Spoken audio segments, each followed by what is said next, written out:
പീഡാനുഭവ വാരത്തിൽ Nigerian ക്രൈസ്തവർക്കെതിരെ കൊടിയ പീഡനങ്ങൾ തുറന്നുവിട്ട് ഇസ്ലാമിക തീവ്രവാദികൾ.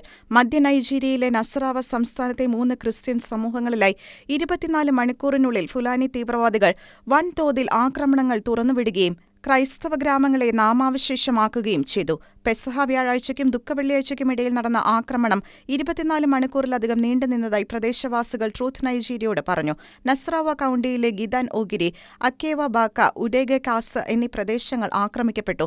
ആക്രമണം വ്യാപിച്ചതോടെ വീടുകൾ കത്തിക്കുകയും സ്വത്തുക്കൾ നശിപ്പിക്കുകയും നിരവധി പേർ കൊല്ലപ്പെടുകയും ചെയ്തതായി സാക്ഷികൾ റിപ്പോർട്ട് ചെയ്തു. കൊല്ലപ്പെട്ടവരുടെ എണ്ണത്തിൽ സ്ഥിരീകരണം ആയിട്ടില്ല. പ്രദേശത്തു നിന്നും ഓടി രക്ഷപ്പെടാൻ ശ്രമിക്കുന്നവരുടെ ദൃശ്യങ്ങൾ പുറത്തുവന്നിട്ടുണ്ട്. ഓശാന ഞായറാഴ്ച നൈജീരിയയിലെ പ്ലാറ്റു സംസ്ഥാനത്ത് തീവ്രവാദികൾ തുറന്നുവിട്ട ക്രൈസ്തവ കൂട്ടക്കൊലയിൽ 30ഓളം ക്രൈസ്തവർ കൊല്ലപ്പെട്ടിരുന്നു. അതേസമയം ലോകത്തെ ഞെട്ടിച്ച് 2014 ഏപ്രിൽ 14-ന് ബൊക്കോഹറാം തീവ്രവാദികൾ ഗവൺമെന്റ് ഗേൾസ് സെക്കൻഡറി സ്കൂളിൽ നിന്ന് 276 സ്കൂൾ പെൺകുട്ടികളെ തട്ടിക്കൊണ്ടുപോയ ചിബോക്കിൽ ഈ വിശുദ്ധവാരത്തിൽ തീവ്രവാദികൾ തുറന്നുവിട്ട ആക്രമണങ്ങളിൽ ചുരുങ്ങിയത് 12 ക്രൈസ്തവർ കൊല്ലപ്പെട്ടതായി ട്രൂത്ത് നൈജീരിയ റിപ്പോർട്ട് ചെയ്തു.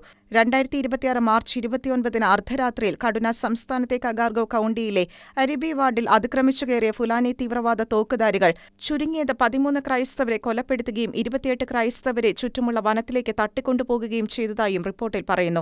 2026 മാർച്ച് 29-ന് അർദ്ധരാത്രിയിലാണ് ഇവർ ആക്രമണം നടത്തിയത്.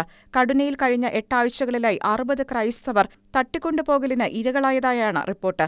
അവർ എന്നെ പീഡിപ്പിച്ചുവെങ്കിൽ നിങ്ങളെയും പീഡിപ്പിക്കുമെന്ന വചനം പോലെ ക്രിസ്തുവിന്റെ പീഡാനുഭവങ്ങളുടെ 2 സഹസ്രാബ്ദങ്ങൾക്ക് ശേഷവും കൊടിയ പീഡനങ്ങളിലൂടെ കടന്നുപോകുന്ന നൈജീരിയൻ ക്രൈസ്തവരുടെ വിശ്വാസസ്ഥൈര്യത്തിനും ക്രിസ്തീയ ധീരതയ്ക്കുമായി നമുക്ക് പ്രാർത്ഥിക്കാം.